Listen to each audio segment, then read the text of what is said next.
Bonjour à toutes et à tous, je suis avec le maire de Terre de Haut, Iléan Goudet. Iléan, comment vas-tu?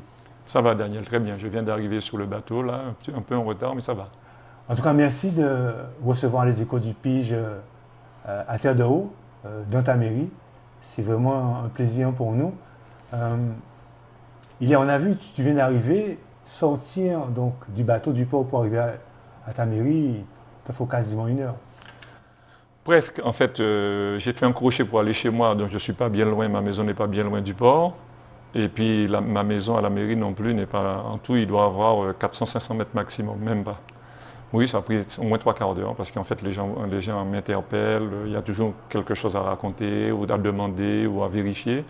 Donc voilà, mais c'est Terre de Haut, c'est la proximité à 100%, on va dire, Alors, total. alors, tu as été élu récemment maire de Terre de Haut, mais c'est vrai que tu as quand même une expérience politique, on ne va pas revenir là-dessus. Est-ce que c'est plus difficile d'être maire à Terre de Haut que d'être maire dans une commune en Guadeloupe? Euh, Extrêmement plus difficile. C'est vrai que j'ai commencé à faire la politique en 89. Je suis élu depuis 2004, quand même 18 ans, je veux dire, et je suis maire que depuis 2 ans, donc j'ai une grande expérience, je pense. J'ai occupé des postes. Mais c'est vrai, être exécutif d'une manière générale est très compliqué. Et à Terre de Haut, c'est très probablement encore plus compliqué. C'est une petite île qui fait 500 hectares, hein, avec 1600 habitants et entre 800 et 900 visiteurs en moyenne, ce qui fait en gros 2500 personnes à peu près tous les jours en moyenne, parfois 3, 4, 5 000, moi je parle de moyenne.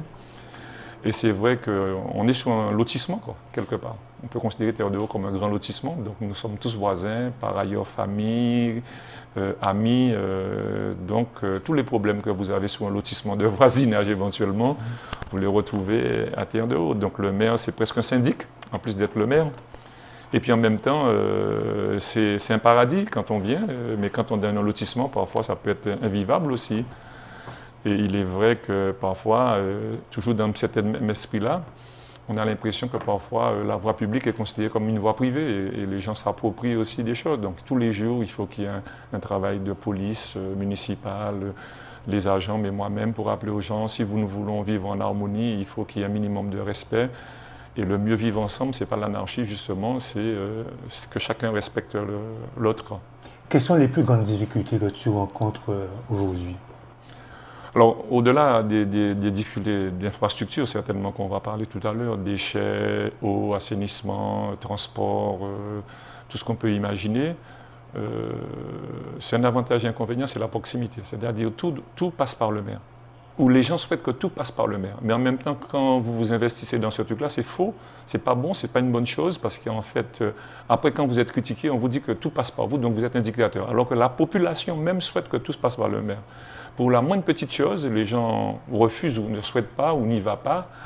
Et au niveau, l'administré, quoi, au niveau de la mairie, tendance à appeler le maire avant d'aller voir le service technique, administratif, état civil.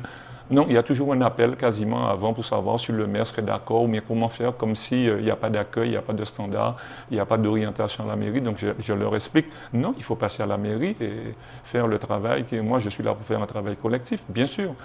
Comme on dit souvent, le travail collectif commence par s'occuper de chacun. Mais je parle de collectif au sens pas additionnel de 1 plus 1. Je parle de collectif au sens des politiques publiques. Mais les gens ont du mal à croire ça, alors à comprendre. Bon, j'espère que ça viendra, mais ça, je ne l'avais pas vu comme ça. Pourtant, je l'avais dit pendant une campagne qu'on était là pour faire différemment que ce qui s'est passé jusqu'ici, depuis tantôt. Et pas simplement pour se venger, c'est pas pour se venger contre qui que ce soit, c'est pour rappeler aux gens ce que je viens de dire tout à l'heure. Si on laisse faire à tout le monde ou à chacun ce qu'il veut, c'est la loi du plus fort. Et sur un petit pays comme ça, une île, ça ne peut pas se faire. Parce qu'on finira par se détester, par se bouffer. Et voilà. Donc, et puis le tourisme a fait de belles choses. Hein. Ça a permis de développer les Saintes, mais ça a rendu aussi les gens un peu. On est très branchés sur la partie vénale. Donc du coup, ça fait une concurrence entre commerce et commerce, commerçants entre commerçants, mais privés et commerçants, entre ceux qui supportent, ceux qui souhaitent le tourisme, ceux qui ne supportent pas, ou en tout cas à un niveau, ceux qui ne respectent pas, ceux qui pensent que Terre de Haut leur appartient et donc il ne faut personne d'autre. Donc il y a tout ce truc-là à gérer. Pour mémoire, je me souviens quand je me suis présenté pour la première fois en 89, j'étais inscrit à aucun parti. Et après, bien sûr, j'avais une tendance gauche et je me suis inscrit au Parti socialiste. Et j'ai rencontré, pour la première fois après les élections de 89, j'ai rencontré Frédéric Jalton, le père d'Éric Jalton, ancien maire des Abîmes, dans une réunion du Parti socialiste où je venais de m'inscrire. Et par hasard, je me suis retrouvé à côté de lui. Et il a connu Terre de Haut parce qu'il a été député européen, député même pas Terre de Haut, fait partie, et il a vu comment les choses étaient de ville. Donc lui-même, il n'a jamais gagné à Terre de Haut, sinon quelques voix. Et il m'a dit, j'aurais pas aimé être à ta place et je ne vois pas pourquoi tu souhaites être le maire de Terre de Haut parce que ça serait plus compliqué que tu penses et plus compliqué que gérer les Abîmes ou même gérer Paris. Bon, on m'a dit Bouakari, quoi. Bouakari fait pas mal dégueulant, mais c'est peut-être ironie, quoi. Et en fait, c'est 30 ans après, plus de 30 ans après, je constate qu'il avait tout à fait raison. C'est très compliqué de gérer une petite commune, encore que Terre de Haut n'est pas la commune la plus défavorisée, je veux dire, en termes de revenus, en termes de recettes, en termes d'animation, en termes d'activités touristiques, comparé éventuellement à Terre de Bas, ou voire même des Irades, et dans une autre mesure, Marie-Galante, même si on a nos propres problèmes. Mais je constate que c'est très très compliqué. Mais je ne démissionne pas dans la mission qui est celle du maire ou celle de la municipalité parce qu'il faut le faire. Mais je n'ai jamais pensé que ça avait être une partie de plaisir, mais c'est vraiment un sacerdoce, quoi. Ça t'arrive quelquefois d'avoir envie de jeter l'éponge? Ah, mais ça m'est déjà arrivé, en 2 ans, ça m'est déjà arrivé plusieurs fois. Bon, sous le fait de la déception ou de l'incompréhension, tu as envie de jeter l'éponge. Qu'est-ce qui te déçoit? Qu'est-ce qui t'a déçu le plus? Qu'est-ce qui m'a déçu? C'est ta majorité, des gens qui t'ont trahi? Alors, je vais employer le terme trahi parce qu'après, n'importe qui peut l'employer. Moi, je l'emploie aujourd'hui. Demain, c'est les autres qui l'emploient. C'est surtout les autres qui l'emploient aujourd'hui. C'est en fait le discours que les gens tiennent devant la population et ce que les gens souhaitent. En fait, je parle d'élus. Et dans ma majorité, quasiment tous ceux qui ont démissionné, ce sont des gens qui tenaient de beaux discours lors des élections, soit en public, soit de discours de personne à personne, c'est-à-dire lors d'une buvette ou lors d'une réunion de quartier ou sur la place publique. Et en fait, la plupart, je ne dirais pas tous, mais la plupart, ils étaient venus pour leurs intérêts, et pas vraiment pour défendre l'intérêt de Terre de Haut. Des intérêts personnels. Personnels. Voilà. Et donc, bien sûr, je suis maire. Quelqu'un peut dire je suis maire parce que j'ai un intérêt. Oui, j'ai un intérêt, mais ce n'est pas l'intérêt ni vénal, ni pécunier, ni pour moi. Par curiosité, par engagement, parce que tu es maire, tu apprends d'autres choses, tu fais d'autres choses. J'étais déjà élu, donc j'ai voulu et j'estime que ce n'est pas un devoir dans le sens que c'est une obligation, c'est messianique, mais j'estime que notre petit pays Terre de Haut, a une bonne partie de sa population, en tout cas ce que j'appelle la classe qui fait vivre un territoire, les 20-49 ans, 50 ans, on va dire ça comme ça pour parler statistique, ce sont ceux qui le plus souvent sont à l'extérieur. Et j'ai là eu la chance d'aller faire des études en Guadeloupe, en métropole. J'ai eu la chance d'avoir des diplômes, j'ai eu la chance d'avoir des connaissances, des expertises, élus, tout. Et j'ai pensé que je devais pouvoir mettre ça à la disposition de ma population, de mon pays. Et d'autant plus que j'étais très rarement d'accord avec ce qui se faisait avant. Donc c'est ce qui m'a poussé. Voici mon intérêt. Mon intérêt, c'est pas d'avoir une maison sur le dos de la commune, d'avoir un avantage quelconque, d'avoir une voiture, d'avoir un téléphone, d'avoir encore qu'il y a des choses qui sont liées à la fonction. Voilà. Et d'avoir une construction sans permis, comme beaucoup font ici, d'avoir des trucs, d'occuper l'espace public en disant que je me suis approprié, c'est ce que j'ai décidé, c'est bien, alors qu'ils ne se rendent même pas compte qu'ils sont sur l'espace public, en voulant sanctionner les autres systématiquement. Il y a un élu, ma première adjointe, qui me disait que je ne devais pas les traiter, je ne devais pas traiter les gens qui ont voté pour nous comme les autres. J'ai dit non, on doit traiter tout le monde de la même manière. C'est comme ça que ça se faisait avant. Il y avait ceux qui étaient avec le maire qui avaient des droits et ceux qui étaient contre le maire n'avaient que des devoirs. J'ai dit non, c'est pas comme ça que ça doit se faire. Et dès là, ça a commencé à mal se passer. Quand j'ai eu l'occasion de faire une marque, tu me dis chaque fois que tu vois un véhicule mal garé, tu me dis il faut faire verbaliser par le policier. Tu es en train de faire une construction sans permis de construire. Ou tu es en train d'empiéter sur la voie publique, ou tu es en train de faire une construction qui est plus importante que le permis que tu as déposé. Ça ne peut pas se faire. Il me dit, je suis adjoint. Je dis, et alors, ça donne quel droit?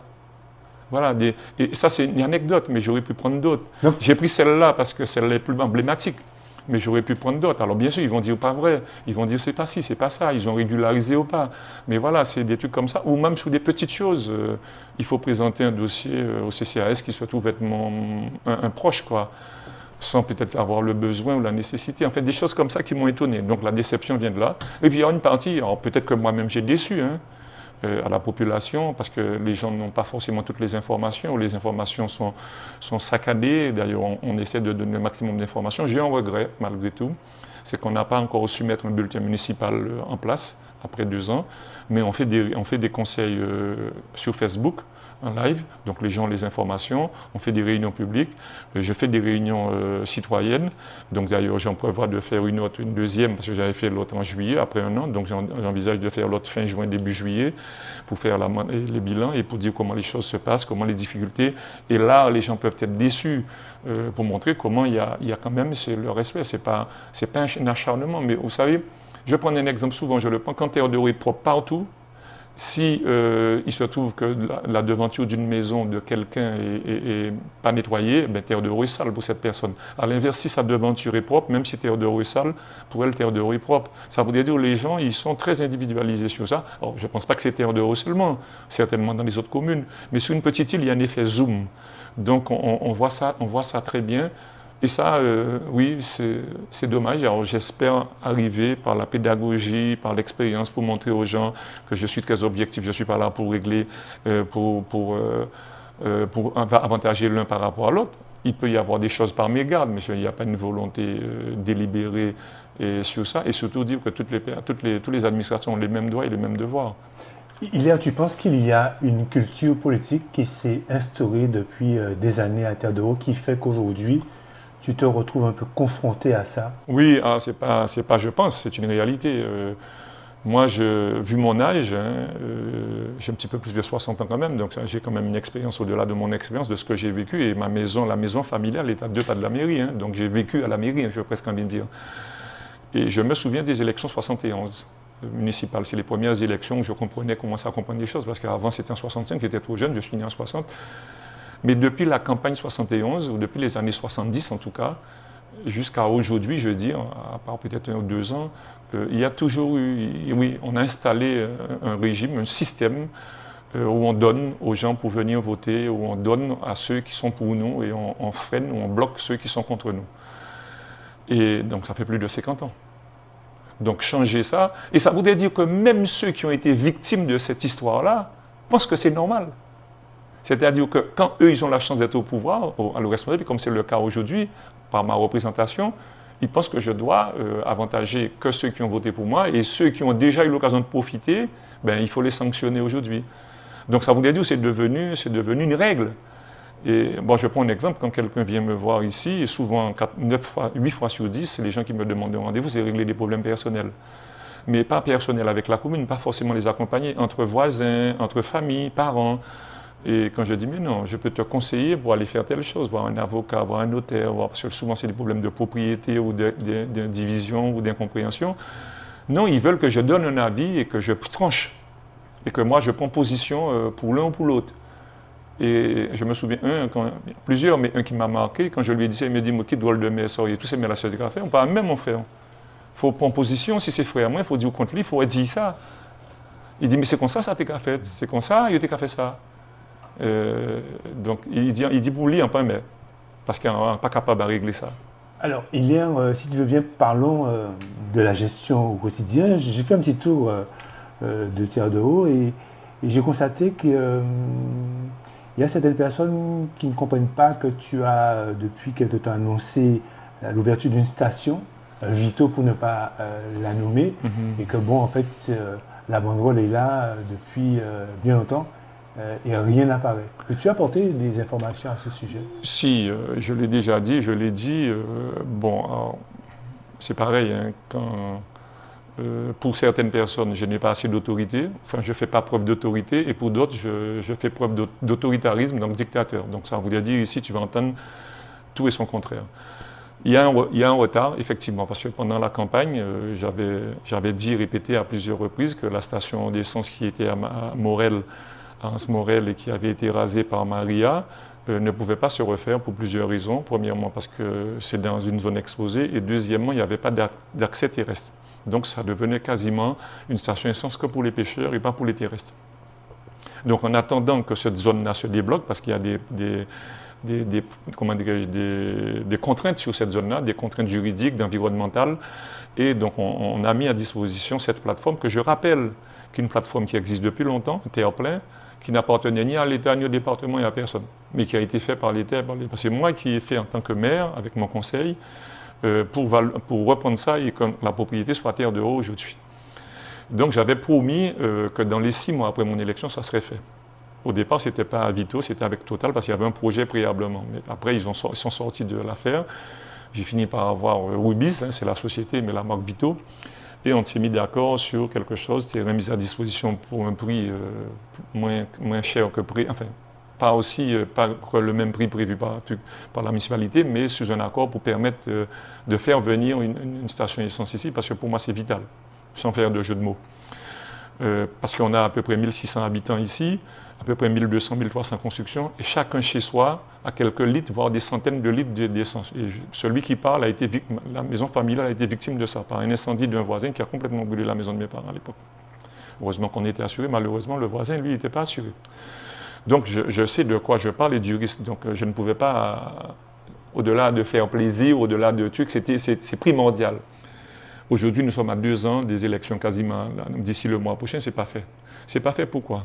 Parce qu'il fallait cadastrer ce terrain, il fallait valider ce terrain, il fallait les délimiter, d'autant plus qu'il y a une déchetterie qui doit être sur la même plateforme, il y avait le montage à faire, il y a le permis, nous sommes sur une zone de faille, donc tout cela a pris du temps, il fallait voir l'État, la DEAL, enfin bon, aujourd'hui c'est quasiment fait. D'ailleurs, là, on a déjà un contrat et je vais faire un avenant que tu pourras avoir probablement tout à l'heure. Voilà. Rubis Antilles-Guyane, justement un avenant par rapport à la convention pour l'installation et le démarrage des travaux définitivement. Okay. Donc, tout ça pour dire que ça n'a pas pris 6 mois, ça n'a pas pris 1 an, mais ça a pris 2 ans. Alors, j'ai déjà donné l'information après 1 an, c'était en juillet 2021. Je l'ai déjà dit et répété à plusieurs reprises dans un conseil municipal qui est publié, que les gens peuvent visiter à tout moment. Donc, mais j'entends encore ce que tu viens de me dire, je l'entends sur la voie publique. Certaines personnes ne me le disent pas, mais quand je passe, ils disent ouais, ils vont faire semblant de faire un jeu avec notre monde. Ouais, station essence là, et bon, j'ai arrivé. Mais entre 2020, juin 2020, quand je suis arrivé, et septembre 2017, 3 ans, il n'y avait pas de station d'essence depuis Maria, hein, et il n'y avait pas de projet non plus. Donc, c'est pas ça, c'est pas dire que j'ai fait mieux que l'autre, c'est dire que les choses prennent toujours plus de temps. Et plus grave à Terre de Haut. Parce que ce n'est pas simplement sur la station essence. Quand vous avez un projet et que vous faites une consultation d'entreprise, pour qu'une entreprise vienne à Terre de Haut, sinon on n'a pas la main-d'œuvre ici, pour les travaux, je veux dire, les marchés sont infructueux. Et après, il faut négocier. Je peux vous dire que c'est compliqué. Il y a des travaux qui ne peuvent pas commencer. Alors, tout est en place aujourd'hui. L'argent est là, le marché a été lancé, il faut le relancer, il faut faire un certain nombre de choses. Donc voilà, ça voudrait dire que c'est très, très compliqué. Et ça, je l'avais déjà supposé, mais je l'ai découvert encore plus drastiquement. Voilà, c'est une surprise de ma part, donc je ne suis pas étonné que les gens puissent dire ça. Mais en réalité, en toute franchise et en toute honnêteté, objectivement, les gens ont les informations. Il y a concernant le projet du port ou de l'espace dédié aux marins pêcheurs, ça en est où? Alors, les marins pêcheurs, c'est pas plus compliqué. Dans la faisabilité technique, ça sera très probablement plus compliqué dans la tradition. Les pêcheurs aiment avoir leur bateau au pied de leur maison, encore que l'ensemble des pêcheurs n'habitent plus sur le bord du littoral. Quand ça se faisait au 19e siècle, ou voire même il y a encore une 50aine d'années, les gens sont dans l'arrière-pays, même s'il n'est pas grand, mais il y a quand même un arrière-pays. Donc les gens aiment voir leur bateau, depuis leur maison, voir leur bateau. Donc nous, l'idée, c'est de rendre la baie de manière plus commerciale par rapport, parce que c'est là où il y a la plus belle plage aujourd'hui, parce que la plage de Pompierre, qui j'ai dit, c'était la plage emblématique de Terre de Haut. Depuis l'arrivée fréquente des sargasses, l'échouement de sargasses, cette plage a perdu un peu de sa valeur parce que c'est une plage au vent, même s'il y a un îlet qui protège. Donc là, on a des projets, effectivement, avec le programme Océan de la région, mais aussi nous sommes en réflexion avec le SPIPS, le syndicat des plages et sites de la Guadeloupe, avec la préfecture, pour voir comment trouver un système de barrage pour empêcher. Alors il y a un endroit où c'est plus facile, d'autres endroits où c'est plus compliqué parce que c'est quand même dans une eau vive en dehors de la baie de la baie de Pompière, je parle. Donc, ce n'est pas forcément comme vous êtes dans une petite baie où l'eau est plutôt morte, parce qu'il y a du courant, il y a des trucs comme ça. Donc, tout cela pour permettre de dire, voilà le problème. Maintenant, donc du coup, la baie devient aujourd'hui la baie, ce qu'on appelle la baie des Saintes même, soi-disant classée 3e, parce qu'il n'y a pas de classement, ça n'existe pas dans le monde. Mais nous sommes parmi les plus belles baies du monde. Et donc, il y a le côté commercial pour les touristes, mais il y a cette plage-là, qui a été réhabilitée en partie à l'époque par l'ancien maire, où le sable est reparti, une partie est restée, s'est déplacée un peu, mais ça a quand même donné un peu plus d'espace. Et donc cette plage-là doit être valorisée par les touristes, pour les Saintois aussi bien sûr, mais aussi sécurisée. Et sur cette plage-là, sur tout le long de la baie d'ailleurs, il y a beaucoup de bateaux pour des professionnels, des marins-pêcheurs, mais aussi des plaisanciers. Et donc nous voulons consacrer la plage, la baie, pour la plage, partie tourisme, mais pour la baie plutôt pour les plaisanciers de la Guadeloupe, les croisiéristes, et mettre les pêcheurs dans un endroit sécurisé, mais où ils auront un lieu pour mettre l'huile usée, pour leur carburant, pour mettre le matériel de pêche, ce qui n'est plus possible dans la baie. Donc on envisage de le faire à la baie de Marigot. Donc c'est un projet qu'on a inscrit sur les fonds européens dans le cadre du POEP, donc nous sommes en train de le monter. Là, je l'avais fait inscrire, maintenant nous avons retenu un bureau d'études pour commencer à faire pour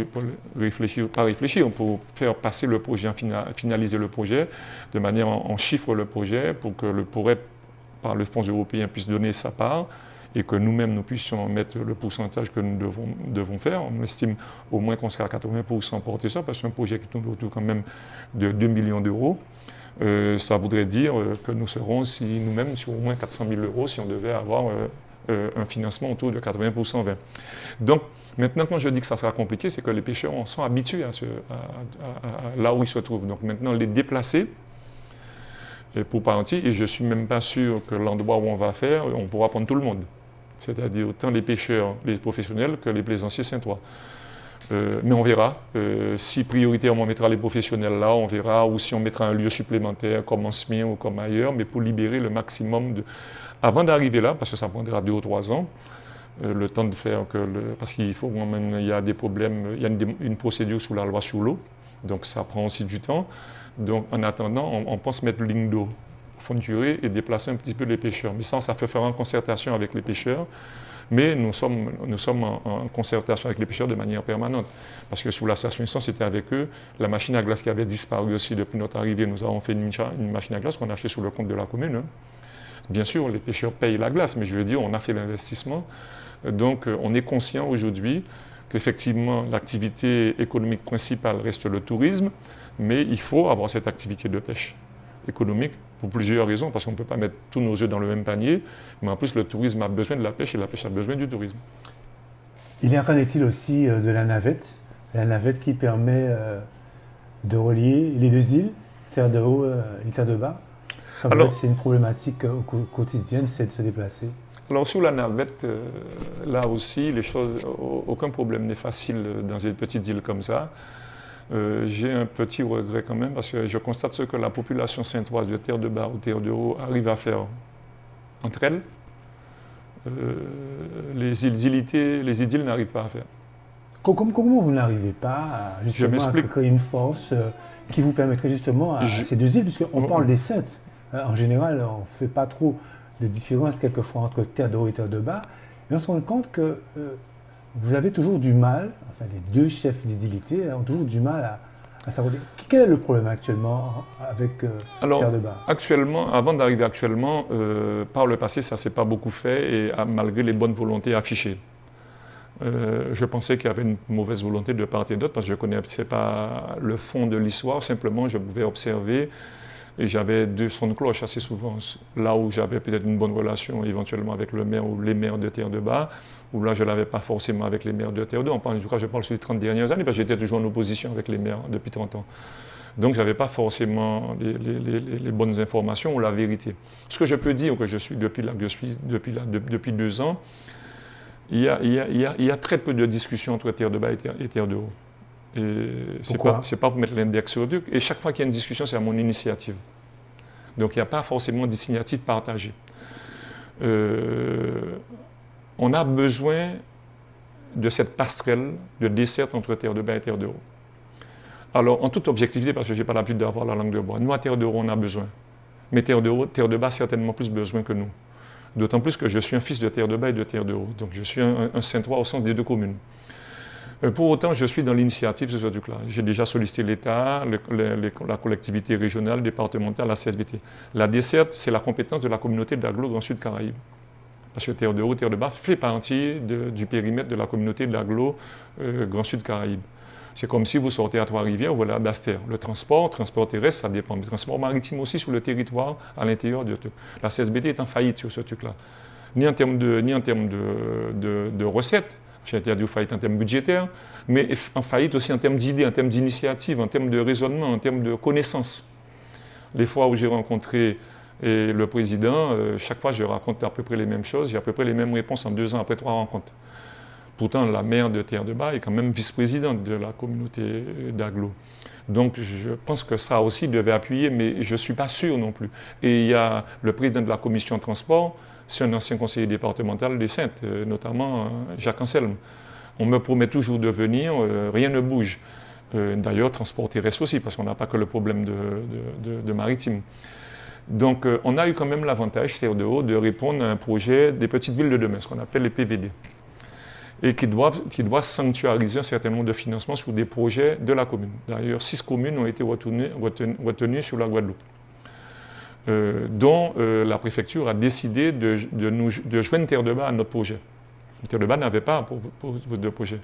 Et là, ça bégaye aussi, ça traîne en longueur, ça ne démarre pas, ça a pris du temps sur le recrutement du chef de projet. Bon, ça s'est fait, mais j'ai l'impression que chacun travaille de son côté. Donc, alors que nous avons des projets bien ciblés. Mais comment tu expliques ça?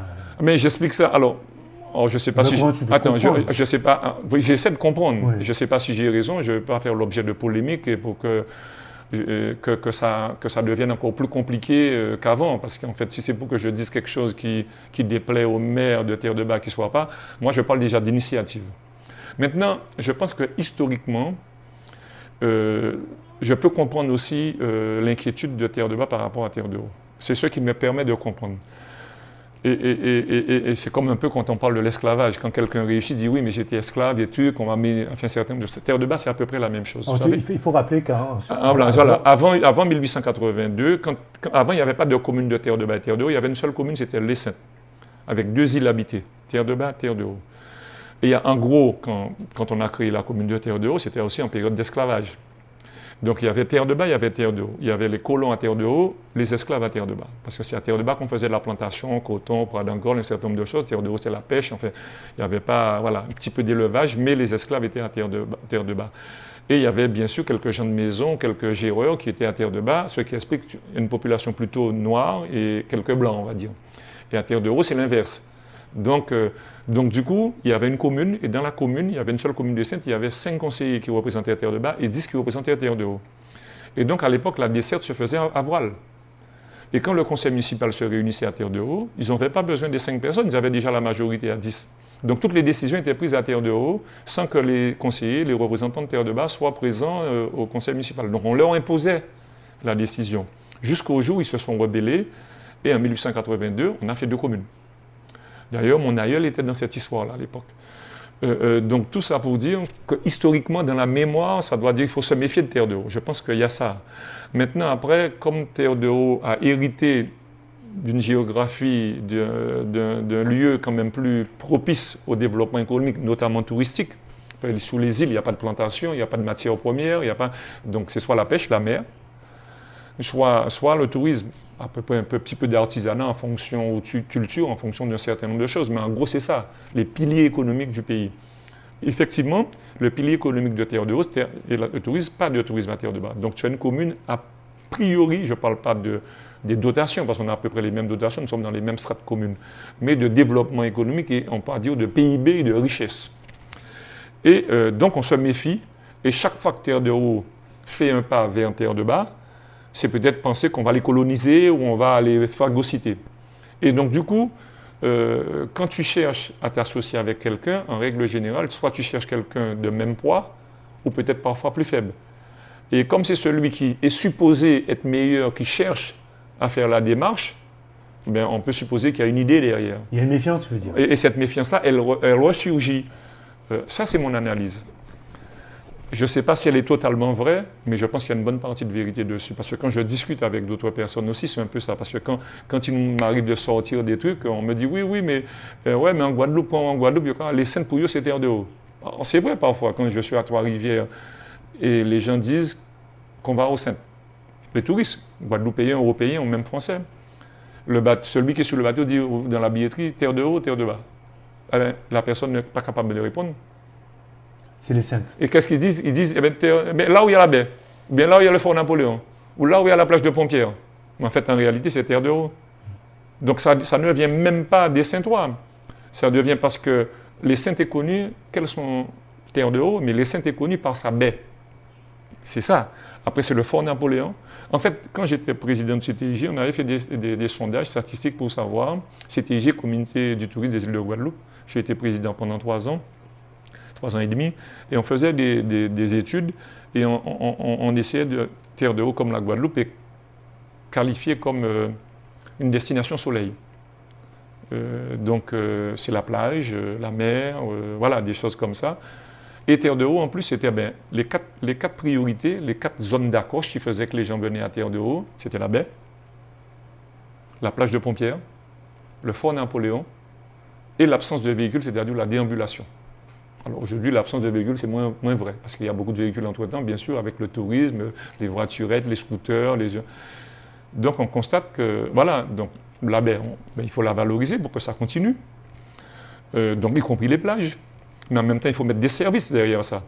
La plage de Pompières, je viens de te dire comment ça s'est passé. Le fort Napoléon, il est là depuis longtemps, mais il faut le développer. D'ailleurs, c'est un peu ce que je fais comprendre à l'association qui gère, qui s'appelle la SPP.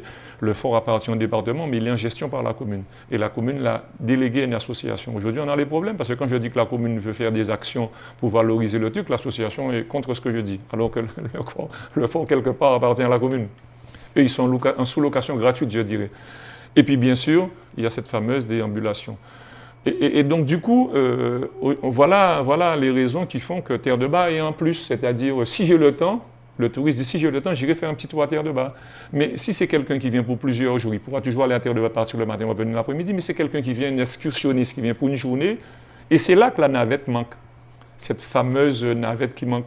Et donc, j'ai envie de dire que, sans me défausser, parce que je répète encore que je suis pour et je ferai tout. Et d'ailleurs, j'ai dernièrement dans un conseil, j'ai dit je vais relancer encore le projet parce qu'il y avait une navette privée qui aujourd'hui ne marche pas. Donc j'ai demandé à la CSBT, à la région de se mouiller dans la région d'accompagner parce que la région aussi a la gestion maritime en dehors du périmètre de la communauté d'agglo, donc le conseil départemental, l'État.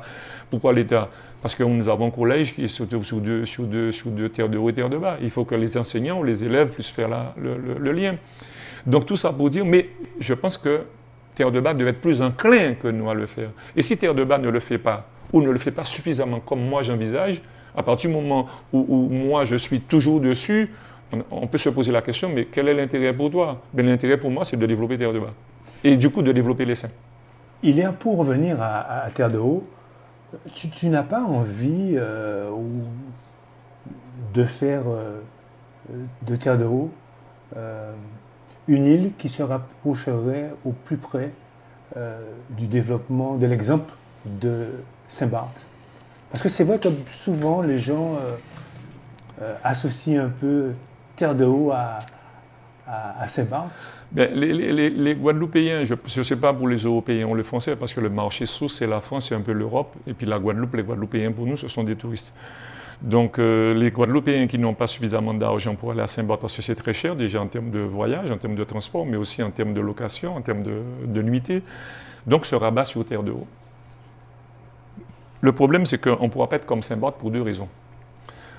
Déjà, on fait 5 km², un peu plus. Saint-Barth en fait 22, 24 ou 27, je crois, on a un peu plus de 20, donc c'est 4 fois terre de haut, 2 fois les Saintes, parce que terre de haut et terre de bas, petite terre de bas un petit peu plus grand, mais ça fait 11 km pour les deux. Donc voilà, mais en même temps, on ne pourra pas faire non plus de tourisme de masse à l'infini, parce que ça a un impact énorme, et notamment sur l'environnement, mais sur les ordures ménagères. Et on a ce problème-là aujourd'hui. Et donc il faut trouver la bonne formule entre faire monter en gamme Terre de Haut sur ses prestations à tout niveau, de transport, de restauration, de boutiques, d'hôtels, d'infrastructures. D'ailleurs, nous avons commandé 2 toilettes publiques, ça n'a jamais existé à Terre de Haut. Et pourtant, ça fait plus de 50 ans qu'on fait du tourisme, depuis dans les années 70, voire même avant, mais je parle sérieusement depuis 70. Et donc, il n'y a jamais de toilettes publiques. Mais aujourd'hui, on a commandé 2 toilettes publiques, ça fait quand même 200 000 € sur fonds propres. Donc, c'est pas rien pour une petite commune comme Terre de Haut. Donc, il faut le faire. Et donc, du coup, il faut trouver le juste milieu entre permettre à des Guadeloupéens, des Martiniquais, en tout cas, les Antillais venir à Terre de Haut, et aussi des Européens, monter en gamme, mais faire un petit peu de tourisme aussi excursionniste de tous les jours. Et en même temps, il ne faut pas trop faire de ce tourisme-là, parce qu'en fait, il faut, sur un petit territoire par définition, parce que tous les spécialistes du tourisme que vous allez consulter, je rappelle moi-même, j'ai fait un 3e cycle en aménagement du territoire et notamment de développement local, donc touristique, sur un petit territoire comme ça, le seul tourisme qui puisse exister et être porteur et ne pas dégrader l'île, c'est le tourisme à haute valeur ajoutée. Donc ça veut dire qu'on est en contradiction avec un modèle économique qui marche. Mais en même temps, c'est plus compliqué parce que nous sommes sur un petit territoire. La moitié du territoire appartient au Conservatoire national du littoral. Donc pour sortir une roche ou mettre un bout de bois, mais il faut une autorisation. Ça aussi, c'est contraignant. Et même si nous pouvons avoir de bonnes relations, mais nous avons des prises de tête par moment. Et donc voilà, et puis traditionnellement, le tourisme n'a pas commencé comme à Saint-Barth. Hein. Le tourisme a commencé ici par ce qu'on appelait les notables de Basse-Terre, les béquets de Basse-Terre, qui venaient en villégiature hein, pendant la guerre, dans le week-end, avant les années 30. Voilà. Alors que le tourisme à Saint-Barth, il n'y en avait pas. Moi, j'ai été à Saint-Barth très petit, mon père était pêcheur à Saint-Barth pendant un moment. Dans les années 70, il n'y avait pas grand-chose à Saint-Barth. Il a fallu un jour qu'un l'homme le plus riche du monde décide de voir Saint-Barth, dans les années 70, après 70, 75, dans ces années-là, et dire, bon voilà, moi j'ai trouvé le paradis dans le monde, c'est Saint-Barth, c'était Rockefeller.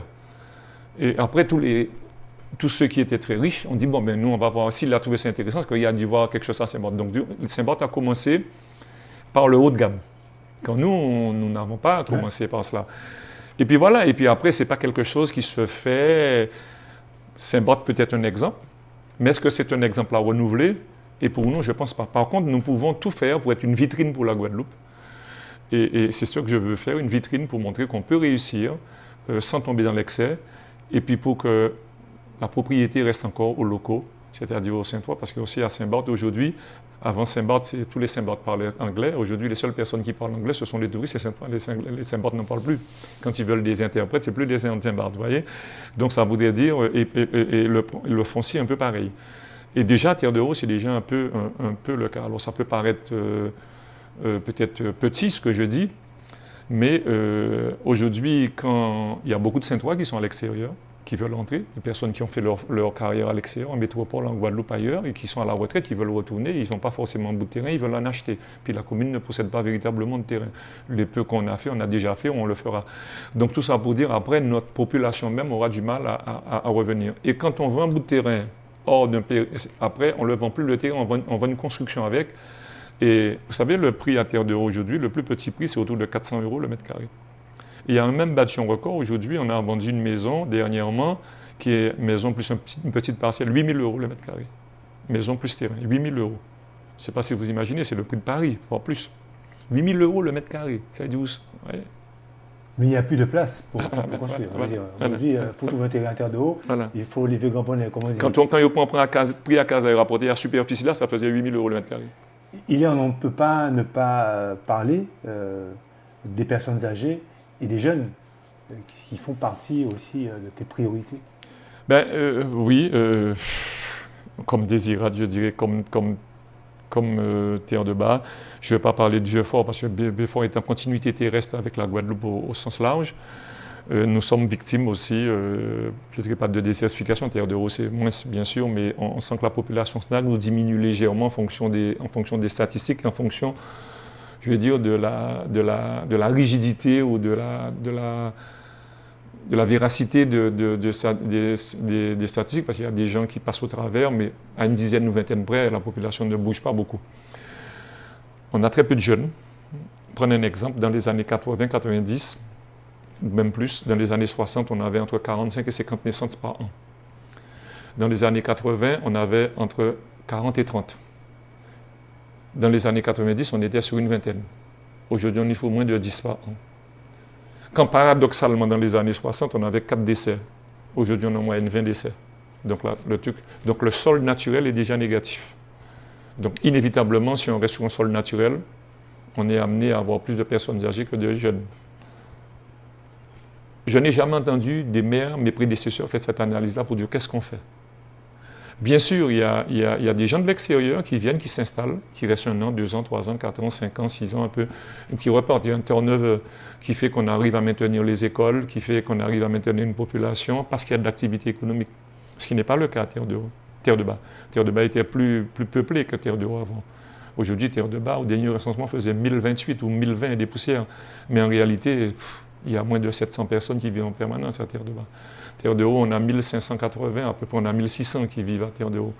Et plus les touristes, que je dis, en moyenne, on est entre 800 et 900 par jour, parce qu'on a à peu près 250 à 300 000 touristes l'an. Donc, tout ça pour dire, oui, donc après, et en plus, sans oublier ceux qui partent et qui ne reviennent pas, ou qui reviennent, qui font leur carrière. Donc, on se retrouve avec une jeunesse. Donc, pour les maintenir, il faut faire des activités sportives, culturelles, et ce qui coûte cher d'ailleurs. Il faut aussi essayer de trouver ou de créer des emplois pour les jeunes couples en âge de faire des enfants. Bon, ce n'est pas que la mairie. Encore qu'on a quand même 67 salariés sur une petite commune comme ça, c'est déjà pas mal. Mais c'est développer le commerce, développer la pêche, ce que j'ai dit tout à l'heure, l'artisanat, au sens large, mais l'artisanat d'art, de manière à trouver des niches pour essayer de fixer des jeunes en âge de procréer. Et même quand ils sont en âge de procréer, aujourd'hui ils font 1, 2 enfants. 3, c'est des jeunes familles nombreuses, donc c'est compliqué. Donc au moins reproduire à l'identique, 1 couple, 2 enfants. On va dire que voilà, alors, ça serait bien 2, 5, 3. Donc nous, on a une réflexion, on essaie de faire des manifestations pour relancer le sport aussi, parce qu'avant le Covid, il y avait déjà une chute d'activité en termes de sport, sportive, mais avec le Covid encore plus grave, donc on essaie, par exemple, le 4 et le 5, on lance la Coupe des Saints sur la voile, mais qu'après la voile traditionnelle, tout type de voile. Donc il y aura très peu de jeunes, mais il y a quand même quelques Saintois qui ont encore compris, mais c'est pour relancer les choses. Alors bien sûr, nous allons nous orienter plus vers des sports individuels plutôt que des sports collectifs. Ce n'est pas par choix, je vais dire, philosophique. Simplement, faire des équipes, ça demande beaucoup plus de personnes que faire des sports individuels. Faire de l'athlétisme, ça demande moins de personnes. Parce que si on est une équipe football, si vous le menez en Guadeloupe, on est 20 personnes, 30 personnes. Alors que si tu m'amènes 3 athlètes autres que le football, à la limite on pourra faire du volley, du hand, du basket, mais aller dans le foot, ça va être compliqué pour maintenir tous les critères avec terre de base. Si on pouvait le faire, ça serait encore mieux. Mais on va s'orienter aussi, se réapproprier les sports nautiques. Et la natation. Voilà, les sports nautiques. On a connu un grand champion de natation. Mais tout à fait, les sports nautiques, la natation. Donc aujourd'hui, on n'a pas d'infrastructure, mais la baie s'y prête pour faire des choses. Donc là aussi, on envisage de faire tout cela. Et pour les personnes âgées, c'est là la grande masse. On a plus d'un tiers de la population qui a plus de 70 ans. J'avais pointé, on est sur les personnes plus de 80, on a au moins 150. Ou 160, entre 70 et 80, on a autant. Quand vous prenez 65, on a au moins 300, 400. Donc c'est ça la grosse masse en fait, en réalité.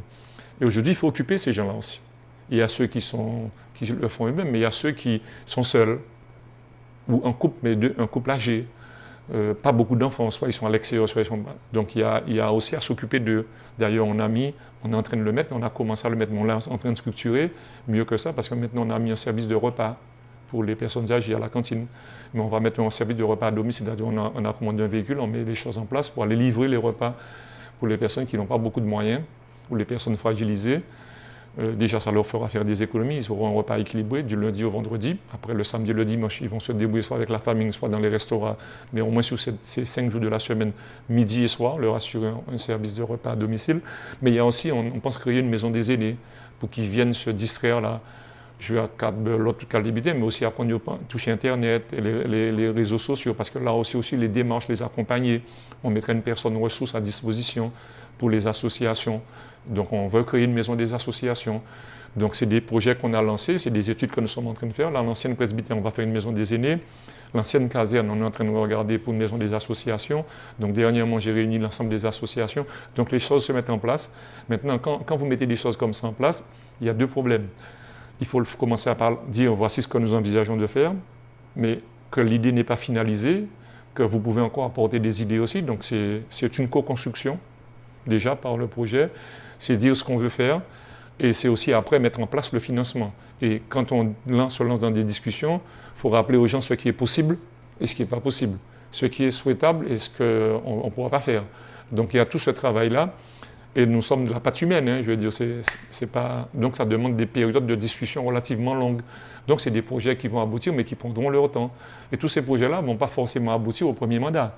Enfin, je pense que tu l'aurais compris, notamment pour des problèmes, pour des questions financières, parce qu'au-delà du fait que la commune a retrouvé ses moyens, je rappelle que le dernier compte administratif qu'on a voté il y a 4 semaines, un mois, c'est la première fois qu'on vote un compte administratif positif depuis 2007, c'est-à-dire plus de 15 ans. Le dernier compte administratif positif équilibré, il était en 2007. Nous, on a voté un compte administratif 15 ans après, en excédent de 665 000 €. Donc là, on devait théoriquement sortir sous l'effet sous les coups de foutine de la préfecture, donc on ne serait plus sur tutelle. Mais comme il y a une procédure, donc on a voté le compte administratif, on a voté le budget, parce que le fait qu'on est sous tutelle, il fallait voter le compte administratif avant le budget. Maintenant, on a tout fait. Le préfet va saisir la Chambre régionale des comptes pour savoir si nos comptes sont sincères, compte administratif et budget. Pour moi, il n'y a pas de doute que ça sera validé sincère. Et à ce moment-là, le préfet doit pouvoir dire, sur conseil ou avis de la Chambre régionale des comptes, OK, ben voilà, on n'est plus dans cette démarche-là. Ceci dit, les problèmes ne sont pas réglés. Ça, c'est des écritures, on a équilibré. Mais après, beaucoup d'infrastructures vétustes. Le terrain de football, même, on est en train d'intervenir dessus. La maison bateau qui est cassée depuis Maria, c'est aussi ça. Donc on va faire une sorte de restaurant panoramique, mais avec comment dirais-je, l'exposition d'artisanat d'art, parce que ça nous coûtera plus d'1 million d'euros, 1,2 million. Donc il faut aussi le rentabiliser dans son fonctionnement. Donc il y a un certain nombre de choses que nous allons faire. Et tout cela, c'est une programmation. Le regret, c'est que quand je suis arrivé ici, il n'y a pas de plan prévisionnel d'investissement, il n'y a pas de PPI ici, il n'y a pas d'obligation par la loi, mais on peut faire. Donc il y a une moitié d'études, une idée. Souvent quand les gens émettent une idée, ils pensent que c'est un projet. Non, c'est une idée. Le projet, c'est quand vous avez fait des études, vous avez un certain nombre de choses, vous avez un fonds de dossier, et que même si ce n'est pas finalisé, mais c'est suffisamment avancé. Non, s'il n'y avait pas ça, véritablement. Il y a des choses qui datent de 80, de 70 qui sont là, qui sont abouties partiellement, qui n'ont pas abouti, mais c'est vrai, il n'y a pas d'argent. Parce qu'on a dépensé un peu sans compter. En tout cas, on sent un homme passionné qui aime beaucoup son île. Il y a beaucoup de choses à dire. Je te promets qu'on reviendra, on poursuivre un petit peu l'évolution de tes actions sur Terre de Haut. Mais pour terminer, je voudrais quand même que tu t'adresses à ta population au travers d'un message. Oui, comme j'ai dit tout à l'heure, je pense le faire, mais je profite de cette occasion qui m'est donnée. Je suis conscient de ce que le conseil municipal, parce que je le fais au nom du conseil municipal, effectivement, il y a des privilèges qui sont liés au maire, mais c'est surtout au conseil municipal. Et c'est vrai que je peux comprendre que parfois les gens attendaient autre chose. Mais nous sommes dans une commune, île, souvent on dit pays, et les choses sont très probablement différentes qu'ailleurs. La petitesse fait que il faut être là tous les jours. Je ne suis pas là présent tous les jours, mais je suis en train de travailler. Je travaille pour la commune tous les jours, même si je ne suis pas présent à Terre de Haut, parce que j'ai mon travail ailleurs. D'ici 2 ou 3 ans que je serai à la retraite, je serai encore plus disponible. Même si cette année, mes ouvertures de droits sont arrivées, mais on sait comment les choses se passent. Moi, je voulais dire à la population, il faut avoir confiance, le travail se fait comme il avait été prévu, certes avec un peu de retard qui est lié parce que je suis un maire covidé, enfin un covidien, peut-être pas covidé, mais dans le sens où j'ai été élu en période de Covid, c'est presque pas fini, je veux dire, ou c'est presque fini.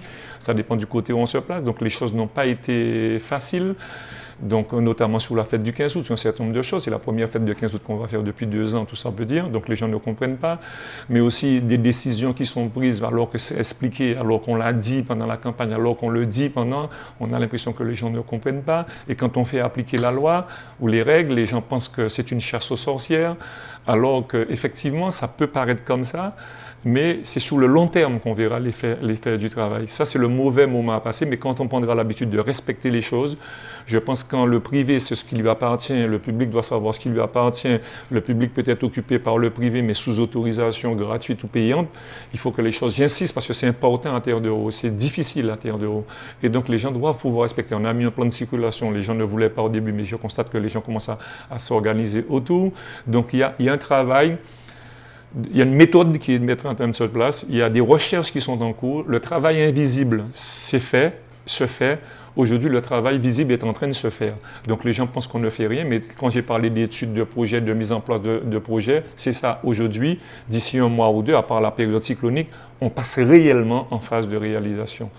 Et entre aujourd'hui et cette année, on aura beaucoup de réalisations qui vont commencer. Et là, on prendra une vitesse de croisière que nous nous sommes engagés à faire, et notamment du fait aussi que la mairie, la municipalité a retrouvé son équilibre budgétaire et sa situation qui lui permettra de participer à hauteur de ce qu'on lui demande aussi sur un projet. Mais on se battra pour avoir le maximum de projets. On a normalement le président du conseil régional qui doit passer ici le 3 juin.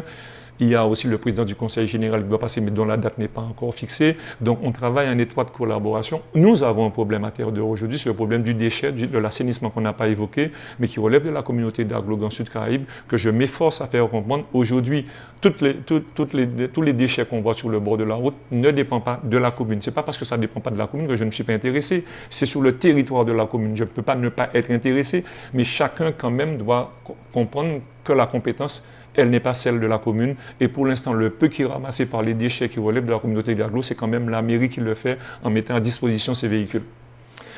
En tout cas, Iléa, merci. Merci de nous avoir reçus dans ta mairie, à Terre de Haut.